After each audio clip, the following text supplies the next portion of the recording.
लेकिन हम लोग सवाल दरअसल पूछ रहे हैं कि हिंदू बेटियों की सुरक्षा से आखिर डर क्यों। जफर जिलानी साहब, बहुत बहुत स्वागत है आपका जी न्यूज पर। बस मैं आपका एतराज जानना चाह रहा था, क्योंकि मैंने पढ़ा, आपने कहा कि यह असंवैधानिक है और इससे मुस्लिम युवकों का उत्पीड़न बढ़ सकता है। मैं एतराज जानना चाह रहा था जिलानी साहब। देखिए, दो बातें पहले गौर समझ लीजिए कि ये मैं शिरकत जो कर रहा हूँ आपके इस डिबेट में, पर्सनल लॉ बोर्ड को नहीं रिप्रेजेंट कर रहा हूँ, क्योंकि पर्सनल लॉ बोर्ड का अभी तक ना इस पर कोई राय आई है और ना गालिबन ये आएगी। तो आप उसको इसको इंडिविजुअल कैपेसिटी में ट्रीट करें। और दूसरी बात ये, मैंने कभी नहीं कहा है कि मुस्लिम युवकों का उत्पीड़न बढ़ेगा। मैंने कहा है कि इससे पुलिस को पावर जो दी जा रही है, पुलिस इसका मिसयूज़ सभी के लिए ख़िलाफ़ कर सकती है। इसमें मुसलमान भी होगा, हिंदू भी होगा, क्रिश्चियन भी होगा, जैन और बौद्ध भी होंगे। मैं इसको जनरल वे में पुलिस पावर जहाँ बढ़ाई गई है उसको उत्पीड़न का एक ज़रिया समझता हूँ। और हाँ, ये सही है कि मैंने कहा है कि ये राजनीतिक लाभ हासिल करने के लिए उसको सोसाइटी को पोलराइज करने के लिए इस किस्म के कानून की बात की जाती है। अदरवाइज़ खुद जस्ट मिनिस्टर ने कल इसके बाद ऑर्डिनेंस पास होने के बाद टीवी पर मैंने उनको सुना, मिनिस्टर साहब को, उन्होंने ये कहा था कि तकरीबन 100 केसेस ऐसे हुए और 25 करोड़ से ज़्यादा की आबादी वाले प्रदेश में 100 केसेस इसके हुए हैं। और हज़ारों केसेस जिन दूसरे क्राइम्स के हो रहे हैं, लड़कियों के उत्पीड़न के, औरतों के उत्पीड़न के, चोरी डकैती के, करप्शन के, उनके बारे में कोई कानून में सख्ती पर गवर्नमेंट नहीं सोच रही। ये बात मैंने कही थी। जिलानी साहब, एक सवाल अगर मैं आपसे पूछूं, आपने कहा इसका किसी धर्म से कोई लेना देना नहीं, ठीक बात है, ये लव जिहाद आप कह रहे हैं इसका धर्म से कोई लेना देना नहीं, लेकिन साथ ही आपने कहा कि ये पोलराइज करने के लिए, तो पोलराइज कैसे होगा अगर किसी धर्म से लेना देना नहीं है? तो पोलराइज कैसे हो जाएगा इससे? कोई लव जिहादियों को तो जेल में सड़ाना चाहिए ना सर। ऐसे होगा जी, आप सुनिए, लव जिहाद भी किसका निकाला हुआ लफ्ज़ है? बीजेपी और आरएसएस का निकाला हुआ लफ्ज़ है। ये कोई सेंस ही नहीं था इसका, क्योंकि जिहाद एक पाक चीज़ है, लव एक अंग्रेज़ी का लफ्ज़ है। इन दोनों का कोई तो जोड़ ही नहीं है। आप भी मुस्तकिल वही कहे जा रहे हैं। तो लव जिहाद कहने का मकसद ही ये है कि मुसलमानों के ख़िलाफ़ आप इसको जोड़ रहे हैं। ये आपकी जो मीडिया की जो सोच है, उससे मैं कह रहा हूँ कि ये दिन भर चलेगा, कई दिन चलेगा, और उससे हिंदुओं को ये मैसेज दिया जाएगा जैसे बीजेपी ने को। इस से मैं कह रहा हूँ कि इस सोच का मकसद ये है कि पोलराइज किया जाए उसको, सोसाइटी को। तो फिर जब लव जिहाद है ही नहीं, अगर आप कहते हैं लव जिहाद जैसी कोई चीज ही नहीं है, ठीक है ना, क्योंकि लव और जिहाद अलग अलग चीजें और ऐसी बिल्कुल नहीं है। ठीक है, ठीक है, फिर मेरा सवाल है आपसे, जी, मेरा एक सवाल है आपसे, जी जिलानी साहब, मतलब लव जिहाद है ही नहीं तो फिर सजा भी किसी को नहीं होगी, तो बढ़िया आ जाए कानून फिर तो। नहीं, आप उसकी लैंग्वेज पढ़िए। ऑर्डिनेंस में जो डेफिनेशन जो कल बताया, अखबारों में आया है और जो टीवी पे आया है, उसमें उन्होंने कहा है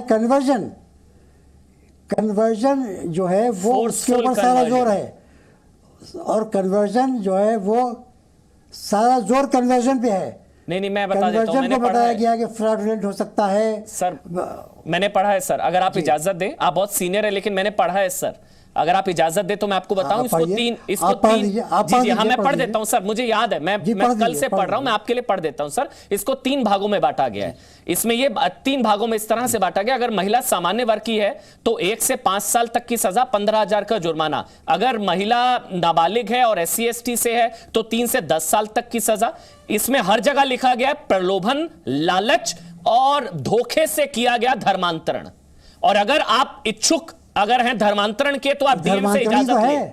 नहीं सर, धोखे से धर्मांतरण, अगर आप इच्छुक है धर्मांतरण के तो आप कर सकती हैं। यही बस देखिए, यही बात मैं सुन लीजिए। हाँ जी, ये संविधान में दिया हुआ मौलिक अधिकार है, आर्टिकल 25। उसमें एक DM से परमिशन लेने की कोई जरूरत नहीं है।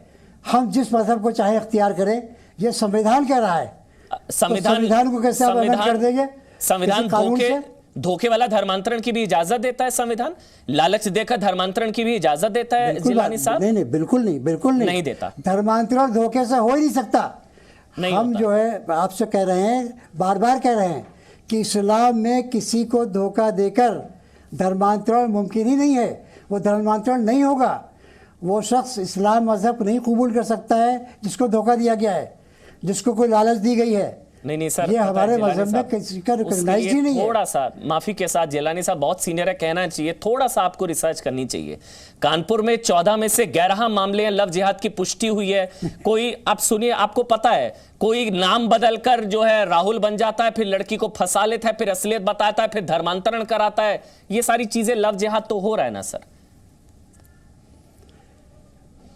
देखिए, ये एक बात सुन लीजिए, अभी जो हाल में वाकया जिसके बाद ये उठाए मामला, वो हिंदू लड़की ने, मुसलमान लड़की ने हिंदू धर्म कबूल किया था, जिस पर हाई कोर्ट ने ये फैसला दिया और उसके बाद योगी जी का बयान आया था। तो वो मुसलमान लड़की के साथ में क्या कहा गया, उसने अपनी, मैं समझता हूँ, मर्जी से किया होगा, लेकिन आपने उसको नहीं जोड़ा। सिर्फ मुसलमान को आप बता रहे हैं, कौन सा मुस्लिम लड़की, कौन, मतलब आप कह रहे हैं हिंदू जिहाद, जिस पर हाई कोर्ट में फैसला गया। कैसे, कौन सा, मुझे बताइए, मैं जानना चाहता हूं ये केस। देखिए, मुसलमान लड़की ने हिंदू धर्म इख्तियार किया था, जो मामला हाई कोर्ट में गया था। अच्छा, ये कौन सा केस, आप नाम बताइए मेरे को, मैं ये जानना चाहता हूं। अभी अक्टूबर का। ये कौन सा है? आप कह रहे हैं कि हिंदू लड़के ने मुस्लिम लड़की को फंसाया। सर, हिंदू धर्म में कन्वर्जन ही नहीं, पढ़िए ना, सनातन धर्म पढ़ना पड़ेगा उसके लिए आपको। हिंदू धर्म में कन्वर्जन का कोई कॉन्सेप्ट ही नहीं है सर। माफी के साथ आपसे इस मामले में थोड़ा सा ज्यादा जानता हूं। हिंदू धर्म में कन्वर्जन का कॉन्सेप्ट ही नहीं है। नहीं जानते हैं आप, बिल्कुल नहीं जानते। नहीं सर, मैं ताल ठोक के कह रहा हूं सर। किसी धर्म का, सनातन धर्म में, सुनिए सर, कोई आप भी इस्लाम के जानकार होंगे, मैं उस पर आपको कंटेस्ट नहीं करूंगा। आप इस्लाम के जानकार हैं, आप संविधान के जानकार नहीं है। कन्वर्जन का कॉन्सेप्ट ही नहीं है। लीजिए, गैर जरूरी घर वापसी है, कन्वर्जन नहीं है। अरे भाई, कहां से बात आप कर रहे हैं? हम संविधान की बात कर रहे हैं। आर्टिकल 25 में कहीं लिखा हुआ है कि हिंदू कन्वर्ट नहीं हो सकता है? नहीं, है ही नहीं सर, हिंदू धर्म में कन्वर्जन होता ही नहीं है। कन्वर्जन तो होगा ही नहीं होता है। अगर ये सिर्फ मुसलमानों में, इस्लाम में है। फिर वही बात कर रहे हैं। अच्छा, तो फिर अभी जो आप बिल्कुल गलत कह रहे हैं, हिंदू भी धर्म अडॉप्ट मैं कर सकता हूं। कौन कह रहा नहीं कर सकता हूं? नहीं सर, वो तो आप हिंदू धर्म को सनातन धर्म पढ़ रहे हैं।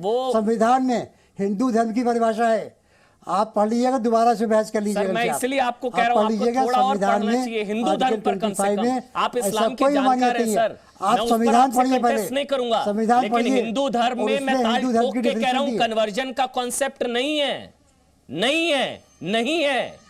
और अगर आप बिल्कुल गलत कह रहे हैं। मकसद से शादी कौन करता है सर? चलिए बताइए। सैकड़ों लोगों ने हिंदू धर्म को अडॉप्ट किया है। मुझे एक एग्जांपल दीजिए नाम के साथ। चलाई है, मुझे नाम के साथ एक एग्जांपल दीजिए। घर वापसी क्या चीज है? घर वापसी क्या चीज है?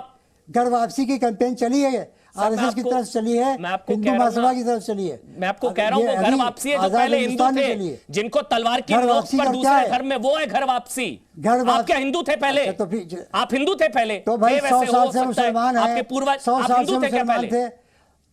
तो फिर ये घर वापसी हो सकती है कि नहीं हो सकती? तो सर, घर वापसी फिर बोलिए, हाँ मैंने गलत कहा कि कन्वर्जन नहीं होता हिंदू धर्म में। पहले अपने शब्द वापस लीजिए सर।